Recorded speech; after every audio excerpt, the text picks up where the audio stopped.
ensinando a quem quer aprender a amar. Jesus Salvador, Jesus Salvador. Meu sobrinho, que saudade imensa. Mas tudo isso vai passar. Feliz Páscoa para vocês, tudo tranquilo, mas não esqueça que esse assunto eu era para ministrar para vocês na última semana, que logo em seguida seria a nossa avaliação. Mas surgiu essa epidemia e fez com que toda essa história vocês já sabem. Então vamos estudar um pouquinho o feudalismo. O feudalismo só surgiu por causa das invasões bárbaras, por causa das invasões árabes. Ah, mas eu já estudei os bárbaros, mas já estudei os árabes. Agora você vai estudar o feudalismo. O feudalismo foi um fator tão importante que modificou a Europa. Esse feudalismo surgiu entre o século IX ao século XIII. Feudum é uma palavra inglesa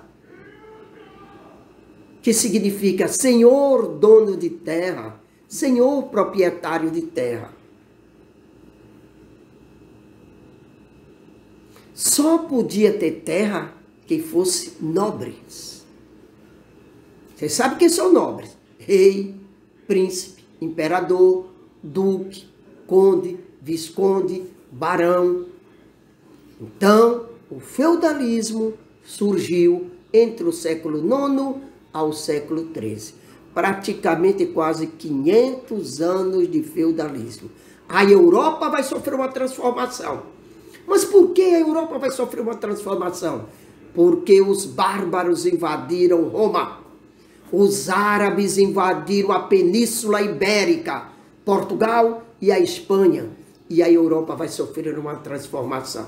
Está observando as invasões bárbaras? Agora eu vou mostrar para vocês os fatos que culminaram, que repercutiram a origem do feudalismo na Europa Ocidental. As invasões bárbaras. Lembram-se quando os bárbaros invadiram Roma no século V, destruiu o Império Romano do Ocidente, capital Roma. Agora o povo italiano passaram a absorver o quê? Usos, costumes dos bárbaros. Pronto, agora vem para o século VIII. No século VIII, após a morte de Maomé, surgiram quem? Surgiram os califas. Quais foram as ordens que Maomé disse? Pratique a guerra santa, que os árabes procuram dizer no seu linguajar, procure praticar o jihad, guerra santa. Forçar aquelas pessoas a serem seguidores de Alá. Aí os árabes invadiram Portugal e invadiram a Espanha. Invadiu Portugal, invadiu a Espanha. Quando eles tentaram invadir a França, eles foram derrotados pelo grande líder Carlos Martel, líder dos bárbaros francos, na célebre batalha de Poitiers. Esses dois fatos, vocês alunos já são doutores do assunto porque eu expliquei. As invasões nórdicas ou vikings, nórdicas, norte da Europa. Quem são eles? Os vikings. Eles invadiram a Inglaterra no século IX. O meu aluno tem lembrança do desmembramento do Império Carolíngio após a morte de Carlos Magno, né? O seu reino foi dividido para os seus netos, só que os netos não souberam administrar, eram péssimos administradores. Aqueles nobres que estavam ali resolveram tomar as terras, um monumental império carolíngio.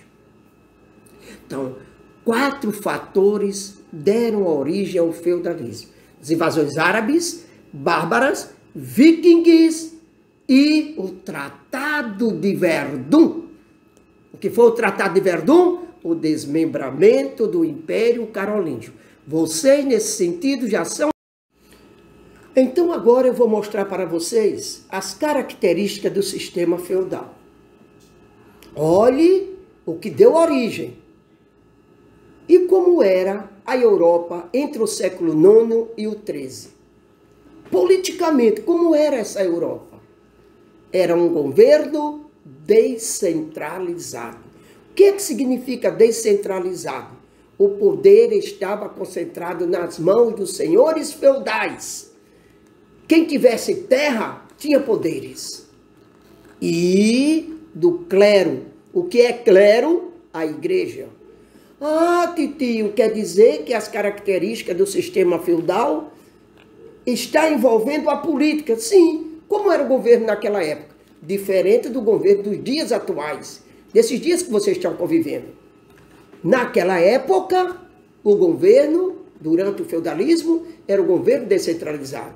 O poder nas mãos dos senhores nobres e do clero.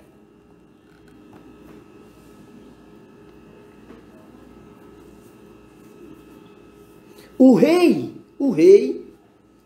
reinava, mas não tinha todo aquele poder.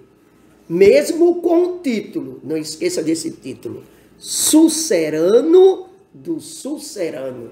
Quem é o sucerano do sucerano? Sou eu sou o rei. Ah, rei, o senhor reina, mas não governa. Por quê? Porque tinha conde, barão, marquês, visconde, que tinha mais poder do que o rei. Por quê? Porque eles tinham mais terra. Quem era o grande aliado, o braço direito, o braço esquerdo dos nobres? Era o vassalo. O vassalo jurava, como vocês estão vendo através da foto, jurava fialdade ao rei. Defendia o seu senhor feudal. Juro, defender, amparar, matar, morrer em prol do meu senhor nobre. Quem era esse personagem? O vassalo. Formação política. Qual era a formação econômica? Como era que vivia a economia entre o século IX ao século XIII, durante o feudalismo? Ah, meu amigo, diferente dos dias atuais. Era uma economia de subsistência. Querem saborear feijão? Plante. Querem saborear arroz, milho? Plante. Naquela época não existia supermercado. Tudo era baseado através da agricultura. Subsistência, e para você sobreviver, você tinha que cuidar da terra. A terra era a principal fonte de riqueza. Naquela época do feudalismo não tinha moeda para você comprar. Não tinha supermercado. Por que não tinha moeda nem supermercado? Porque não existia comércio externo. Isento. Isento. Olha o advérbio. Isento. Não existia comércio externo. Se não existia comércio externo, para que moeda? Dinheiro, para que dinheiro? Se eu quiser sobreviver, eu vou ter que plantar. A terra é a principal fonte de riqueza. Está aí como era a economia, isento comércio externo. Como era a sociedade? A sociedade, você vai observar aqui, que dentro da sociologia a gente vai observar uma pirâmide para distinguir. A sociedade era servil. Por que servil? Pronto para servir. O homem preso à terra. não existia durante o feudalismo a escravidão. Cuidado com a casca de banana. Durante o feudalismo não existia escravo. O homem era preso à terra. Durante o feudalismo não existia escravidão.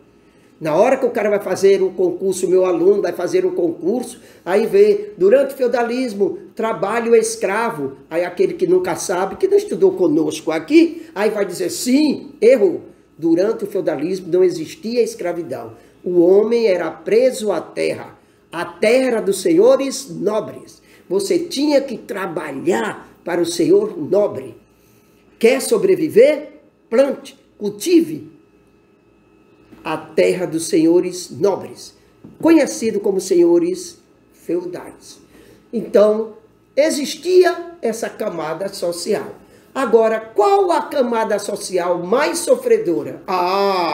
Era a terceira camada social. A primeira era quem? O rei e a igreja.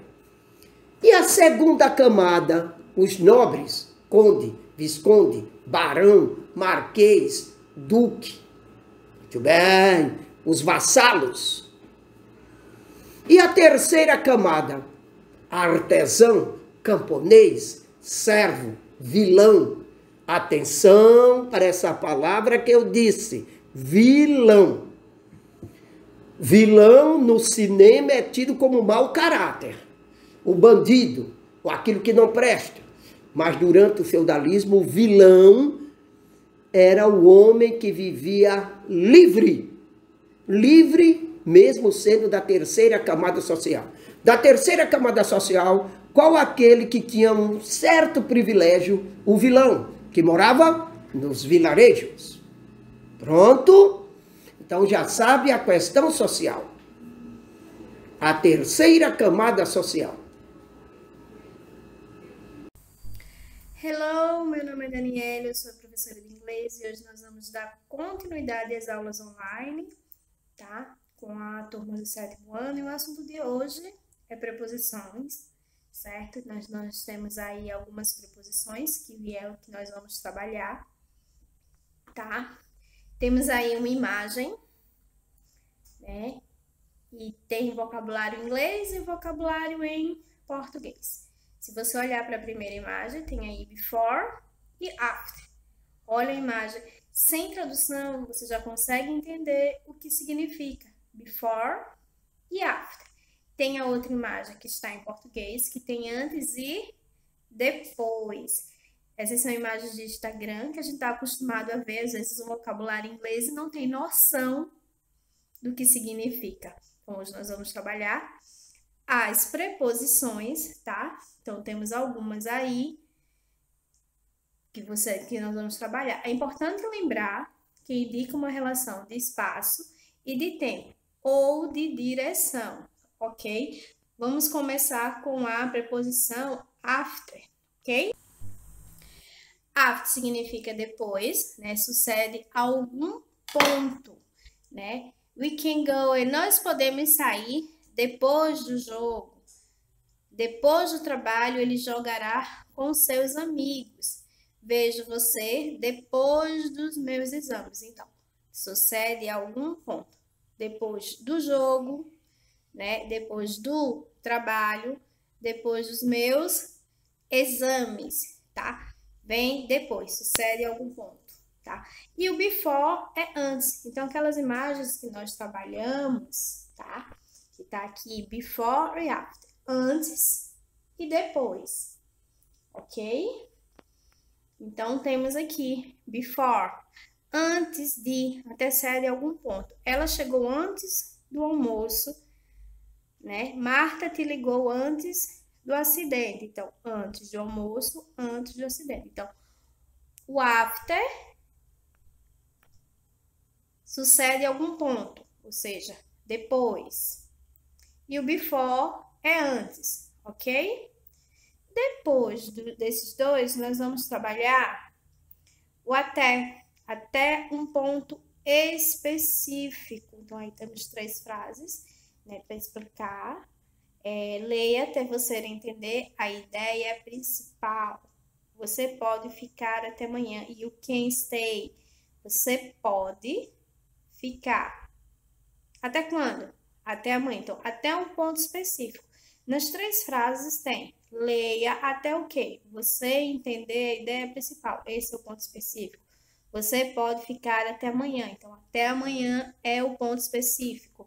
We lived Goiânia. Nós vivemos em Goiânia até quando? 1999. Então, foi até esse ponto. Quer dizer, depois de 99 não estava mais, ok? O próximo é for. Então, significa por uma certa duração de tempo. Eu estudava japonês. Olha que eu coloquei errado. A tradução eu botei eu estudo inglês. Na verdade, não é inglês, é japonês, né? Eu estudei inglês por 9 anos. Eu errei aí essa parte de japonês para inglês, ok? Mas é japonês, tá? Eu podia dizer I have studied in English, né? Inglês. Eu estudo inglês por 9 anos. Então, essa duração de tempo, que durou 9 anos. She's leaving. Ela está saindo por uma semana, né? Ela partiu, né? Saiu por uma semana. A duração dessa viagem, a saída dela foi por uma semana. Então, por uma certa duração de tempo. Por 9 anos e por uma semana. Certo? Então, preste atenção. Tem a tradução? Tem, mas eu preciso entender o seu sentido, o sentido da frase, para poder saber qual preposição eu irei usar. Próxima. Since, né? De algum ponto no tempo até agora. It's snowy ou está nevando desde a semana passada. Last week, semana passada. Então, e continua nevando, né? Começou a neve na semana passada e continua nevando. Então, está nevando desde a semana passada. They have lived here. Eles foram aqui, eles moram aqui.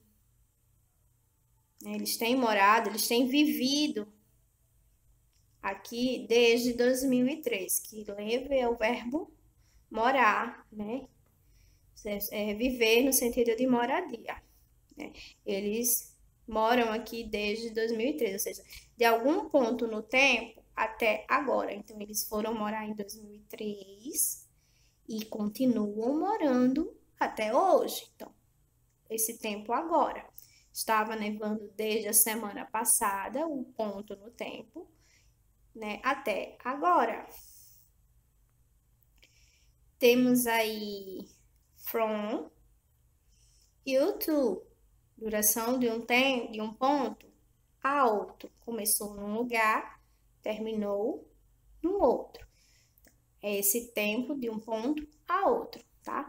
My work, meu trabalho, é das 9 to 5. Então, meu trabalho é das 9 horas às 5 da tarde. 9 da manhã às 5 da tarde, tá? Meu trabalho, então, começou às 9 horas e só vai terminar às 5 horas da tarde.